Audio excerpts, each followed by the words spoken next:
So na umesikia mambo na house levy. Wewe unayopose ama unayopropose? Mambo na house levy kulingana na maoni yangu, we as a country we need to depend on ourselves. We need to have a country that depends on whatever we get and whatever we raise from our tax. So I'm in support of this levy. As much as kuna watu wameifanya ikuwe somehow political and wanasema ni watu wenye wako na pay slips wametagetiwa. As much as wanasema wametagetiwa, they are being paid through the taxes zenye si tunalipa. Kwa nini wao wasirudishe mkono? Because I believe in our government, anybody mwenye ameajiriwa under this government analipwa through taxes, because hakuna mahali serikali inatengeneza pesa. Meaning hii pesa wanasema ati wasikatwe juu ati wao wametagetiwa juu wako na pay slip, bado ni tax yenye mimi mwananchi wa kawaida naenda kununua skali pale na katwa, naenda kufanya registration ya kitu na katwa pale, nikipeleka mtoto wangu achukue birth certificate anakatwa. Sawa, mambo vipi? Poa sana. Majina? Mimi naitwa Ken. Ken mwenyewe? Ken kutoka hapa tu Nakuru. Mimi ni cab driver, digital taxi driver hapa Nakuru. And I'm proud to be a driver in this country. Yep. Wakati huu ni challenge gani unapitia wewe kama driver? As a driver in our industry, tumekuwa so much affected na fuel prices. Forget about the cost of living, because 90% of the cost of fuel of living inachangiwa na the high cost of fuel, because mafuta inakuwaga circular. So the immediate bei ya mafuta imepanda, everything else has to go up because it uses transport. So it's a big challenge to we as a digital taxi fraternity watu wanadina transport. Manake the same customers tulibeba 2020 mafuta ikiwa 100. The same clients tunabeba leo hii mafuta ikiwa 183 at 2023. And another biggest challenge ni the applications, the app companies zenye tunatumia, likes of Bolt, Uber, Wasili, Yego, Ritricab. On their platforms they have done zero adjustments. So unapata bei yenye tulikuwa tunabeba na hizi applications back in 2020, 2021, 2022, the same prices ndio tunabeba sahi, no adjustment. Yet mafuta imeshoot from 100 to 193. You can note the difference, 80 shillings above. But the applications hazijabadilisha anything. We are still there. Bei ni zile zile, unakuta unaambiwa ubebe ride ya 170, 180, 190, 200. But ukifanya hesabu yako unapata umebeba kazi ya 190, umefuel at 183. Hii pesa umebeba zo mbili, ni watoto utasevia unga, ni gari utalipa, ni loan ya gari utalipa, ni watoto utasomesha, ama ni chakula utaekelea kwa meza. So unapata we are facing a lot of challenges. It's very hard and very difficult for us to sustain our families in this issue, because mafuta isiposhuka chini tunaendelea kumia, na gava yenyewe nayo ilikataa kuregulate hizi applications. So unakuta wana take commission kubwa sana. Commission yao unakuta like Uber is 26%, Bolt ni 23.3%, Wasili is 15%, Ritricab is 18%. So unapata they are pocketing more than we drivers see tuna pocket. Yet ni sisi tunafanya the hard work. Yeah. That's true. So hiyo ndio challenge kama mtu wa Uber unapitia, sio? Yes. So na umesikia mambo na house levy. Wewe unayopose ama unayopropose? Mambo na house levy kulingana na maoni yangu, we as a country we need to depend on ourselves. We need to have a country that depends on whatever we get and whatever we raise from our tax. So I'm in support of this levy. As much as kuna watu wameifanya ikuwe somehow political and wanasema ni watu wenye wako na pay slips wametagetiwa. As much as wanasema wametagetiwa, they are being paid through the taxes zenye si tunalipa. Kwa nini wao wasirudishe mkono? Because I believe in our government, anybody mwenye ameajiriwa under this government analipwa through taxes, because hakuna mahali serikali inatengeneza pesa. Meaning hii pesa wanasema ati wasikatwe juu ati wao wametagetiwa juu wako na payslip, bado ni tax yenye mimi mwananchi wa kawaida naenda kununua sukari pale na katwa, naenda kufanya registration ya kitu na katwa pale, nikipeleka mtoto wangu achukue birth certificate anakatwa. So ile tax yangu nakatwa pale ndio inadidaktiwa, wanalipa mishahara. Kwa nini wataki kurudisha mkono kwa serikali ndio mwingine mwenye anahitaji pale nje akaweza kufaidika through the tax yenye yeye analipaga akiwa huku chini na hapati benefit?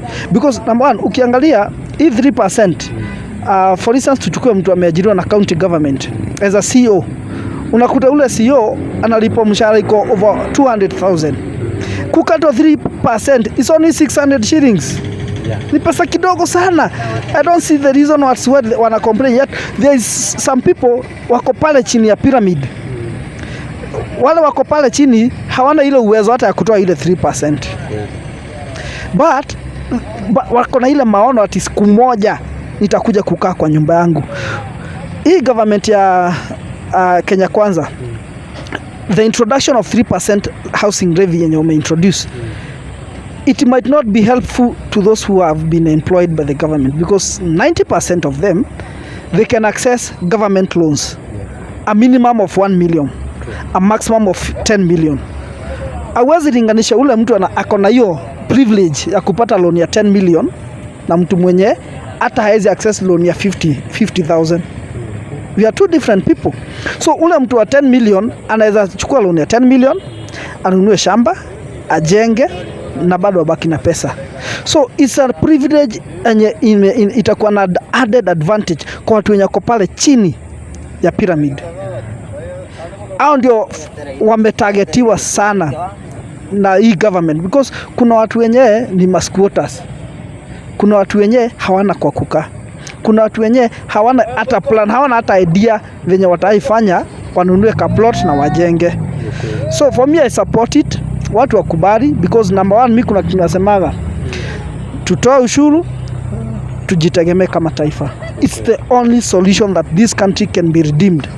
Forget about anything else, because the government, as I said earlier, haitengenezi pesa mahali popote pale. Gava inatarajia tax yenye wanaokota ndio wafanye development, ndio tu wanatarajia wajenge mabarabara, wajenge mahospitali, wajenge mashule. You see? So it's a big challenge to the government. Na sijui kwa nini kila kitu Kenya tumekuwa tukifanya kama siasa. Vitu zingine hazifai kuwa siasa, because this is a development levy yenye inaeko, because hata wewe you never know of tomorrow. Yeah. Mambo hubadilika. Hiyo kazi umeajiriwa unafutagwa. Things do happen. Unakuta gava imeamua kupunguza employment because they have to reduce the expenditure. Ukuta wewe ndio umeangukiwa na ile miti ya watu wenye watachujwa. For instance, ukiangalia wa time COVID iliingia, kuna watu wengi sana wenye walichujwa juu ya COVID. Ujui kesho kutakuwa aje. Whatever utakuwa kwa ile usai kwenye huko utarudi chini ya pyramid. You will be among the beneficiaries wa hizo nyumba. Na zile nyumba ulazimishi kutoa na actually it was well said by the Minister of Trade CS Moses Kuria. Alisema in case by the end of 7 years hautakuwa unahitaji nyumba ama wewe hauhitaji nyumba, zile pesa utarejeshewa ikiwa na mazao kama benefit. So sasa wenye watakatwa zile pesa watakatwa kama ni deni wanaepea serikali. So it's a good idea and I support this government.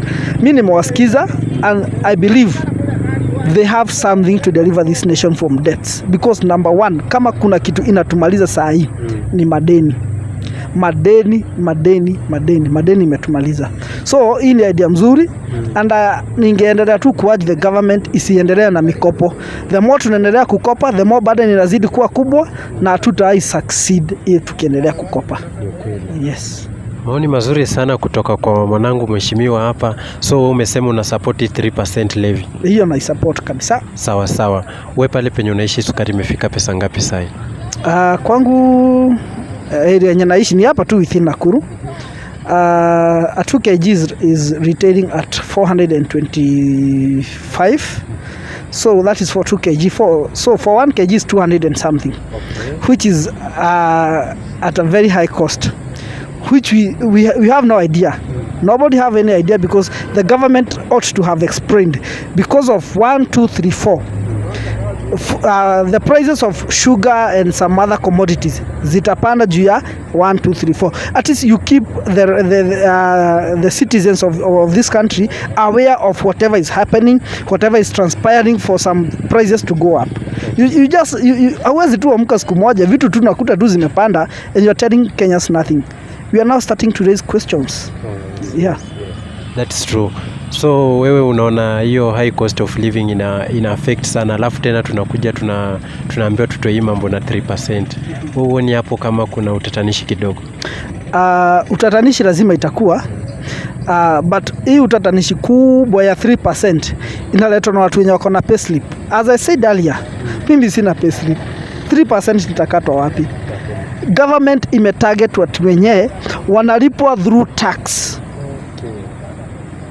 Kitu wengi wa Kenya waelewi. Hiyo ni kitu watu wengi wa Kenya hawaelewi. Wana target watu wenye wako na payslips because number 1, mimi huwa na earn hand to mouth money. Leo nikipata 2,000 nifuel gari 500, ninunue chakula ya kwangu, nilipe gari, 2,000 zimeisha. Utanitax 3% wapi? Hakuna. So it's a target kwa wenye wameajiriwa wanalipo through taxes. Na nimekupa example starting from a teacher, a doctor, hao watu wameajiriwa na the government institutions. Hao ndio the biggest target because if mimi niko kwa private sector, niko na biashara yangu, nimeajiri let's say 2 people, si lazima niwalipe na payslip. Hiyo ni kitu moja watu hawaelewi. Nitawapea cash, utawakatia wapi? Tena payslip huwa ina developiwa na kampuni. So ikiwa mimi niko na kampuni, payslip itakuwa produced na my secretary ama my accountant. Ndiye atakuwa na ana produce zile payslip. So hakuna mahali government inaingilia na payslip productions. Hakuna. So the government is targeting watu wenye wanalipwa through taxes. According to my understanding, nimeifuatilia sana, nimekuwa nikisikiza hizi discussions. Wana target watu wenye wako under payslip. Sawa. Yo, I hope Wakenya wengi wataelewa, umewaelewesha. Unajua hata mimi kama mimi content creator sikuwa nimejua. But sisi content creator jana tuliona Mr. President alituambia tujipange kwanza, akaioppose hiyo nini, tusilipe 15%. Tunashukuru sana kama sisi content creators, na pia Wakenya wengi wameelewa. Kama wewe si daktari, wewe si mwalimu, hautakatwa 3%, wache kulalamika, tuunge mkono ili nchi yetu igrow kama kule Amerika, usio kabisa. Yeah. Lingine ni ya kwamba ndio taifa lijisimamie na lijitegemee. Kama nilivyosema, tulipe ushuru, tujitegemee. Ukiangalia mataifa mengi ambao tunatamanigi sana kwenda, sio pesa wanatengeza, la hasha. Ni kulipa watu wanalipa ushuru. Na wanapolipa ushuru, serikali inaangalia ile pesa isipotee. Juu shida tunao kubwa Kenya ni moja. Pesa ushuru wanaokota ya kutosha, lakini mianya ya zile pesa kupotelea ni mingi sana. So serikali inafaa ifunge mashimo yote pesa inapotelea, wapunguze expenditure. Hatuwezi kuwa tunaokota tax ya 100%, expenditure ya gava peke yake wanatumia 70%. Wanatubakishia only 30%. Hiyo 30% itajenga mashule, itajenga hospitali, itajenga barabara, wataiba juu hiyo ni kawaida. Wataibia tu kwa zile. So unakuta zile pesa hazitusaidii, hazifikii mwananchi wa kawaida. Unakuta projects mingi ziko stalled. Anza na governors. Either wenye walitoka ama wenye wanaendelea wako na projects mingi sana zenye ziko stalled. Angalia vitu kama NGCDF, hii pesa kulipia watu basari. Siku hizi imekuwa who knows whose friend are you? Your mother knows who. Your dad is a friend to who. So unakuta ile pesa ya basari inapeana na urafiki na kujuana. So unakuta the needy people, the needy students hawafaidiki na ile pesa ya basari. So hiyo ni mashimo bado serikali inafaa kufunga. Ndio mwananchi huyo mwenye ako chini amefinyika apate faida, because number one, huwezi niambia mtu mzazi wake ameajiriwa na county government na bado anakimbia pale kupanga laini. Mimi mkulima, mimi mtoto wa peasant farmer, nikikimbia pale kupanga laini ya basari, mtoto mwenye mamake ama babake analipwa mshahara ya over 70,000, bado tumekimbia kupanga na yeye laini. So inafaa kuwa a streamlined project. Tujuage pesa ya basari inalipia watoto masikini, si kulipia mpaka unajua. Kuna discussion tulikuwa nayo, unapata watoto wako private schools, are not just cheap private school, good private schools, wanaenda kupanga laini wapewe basari. Ulipeleka mtoto pale private school ukijua hauna uwezo wa kumlipia, kwa nini? Peleka yeye day school, peleka yeye a public school. So unakuta hii pesa inatumika vibaya sana in our government and in our country. Pesa imekuwa ikitumika vibaya, tunaokota pesa revenue kubwa sana, lakini matumizi ndio mabaya kabisa. So our government should reduce expenditures, iwe the vice versa, iwe ya kwamba expenditure ya serikali kulipa mishahara nini wanatumia 30%, at least 70% can develop this country to be at least a second world country. Tuache kuwa huko ma 5th ma 7th huko, we are very far. And if uliangalia kwa list ya the most corrupt countries, Kenya tuko among the 100 countries. Corruption. Yes, we are among the 100 countries in terms of corruption. We are very good in corruption. Kuanzia tu huku chini ukipanda juu, corruption is everywhere. So we need to work on so many things in this country, and I'm calling upon all leaders, because that is where we should start. Our leaders should focus on making this country a better country, that even the investors from other different parts of the world, they will come and invest in Kenya. Because number one, due to corruption, and I'm very sure just that hawezi tuambia, tumefukuza investors wengi sana Kenya due to corruption. Wengi wanaogopa watakuja Kenya, watadagaiwa, mali yao itapotea, atapoteza investment yenye angefanya place nyingine. That's why unapata nchi kama Rwanda ilipata independence juzi tu. Mimi nikiwa mtu mkubwa tu hivyo 1992, si ndio walimaliza genocide yao, masaka yao, walipata uhuru. If you compare Rwanda and Kenya, two different countries in the same continent, sisi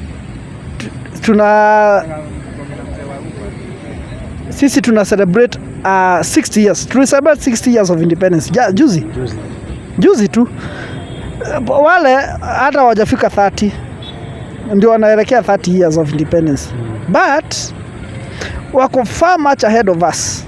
Mbali sana. Ukienda Rwanda, kwanza uende hiyo capital city yao, alafu uende capital city ya Kenya. My friend, you utaona it's like heaven and hell. Two different places by the same continent. So our government should reduce expenditure and improve on projects and more savings. It's the only solution we have. So we have to pay taxes, come rain, come sunshine. We have to pay taxes. It's the only shortcut. No shortcut. No shortcut. If you compare the government of Kibaki, Kibaki used every channel he could to rescue this country from wherever Moi left it at. At least Kibaki left it at a place, Tungeringa, as a country. And so many African countries wali admire kuja Kenya sana.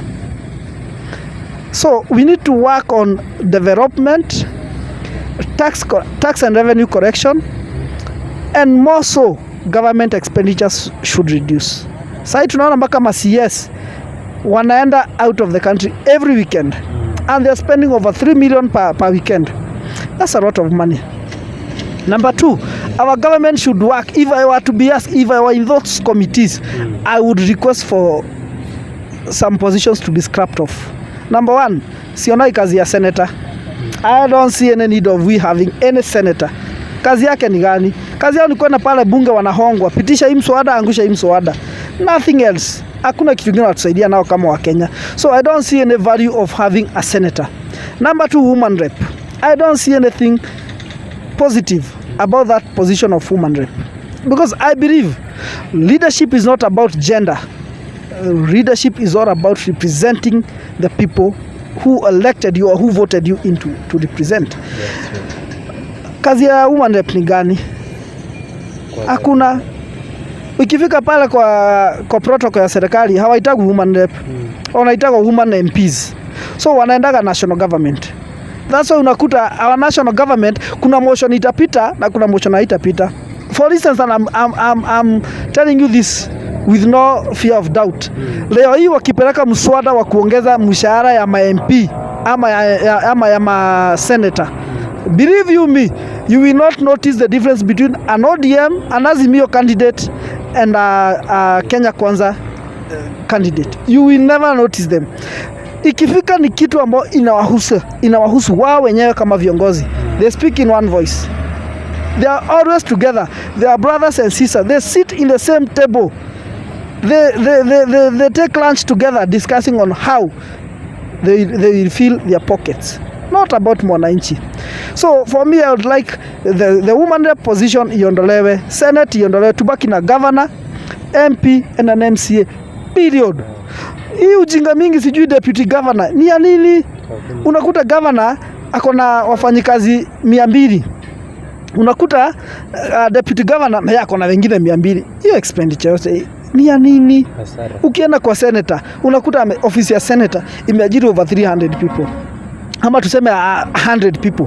Ni kazi gani wanafanya? Number one, senator hana ene kiti. Hana ati kiti ya development, hana hiyo sio danganya la mtu, enda usome katiba. Hana, na ndio haujaisikia senator akipimwa ati ulifanyia watu wako nini? Sio danganywa, aina. Ikifika ni woman rep, hakuna kazi watu saidia.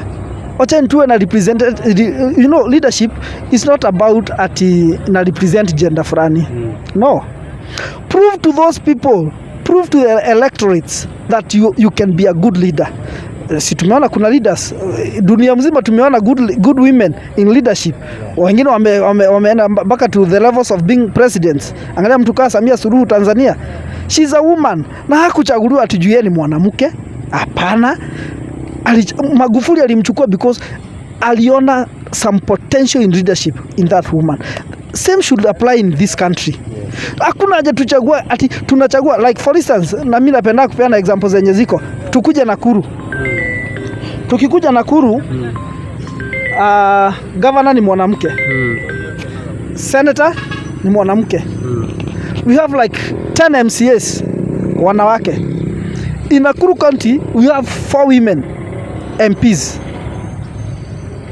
Why should we now have another body at incorporate ladies kwa uongozi? Already we have them. Wameshachaguliwa. I believe leadership is fighting for positions. Let those women fight for positions by proving how worth they are.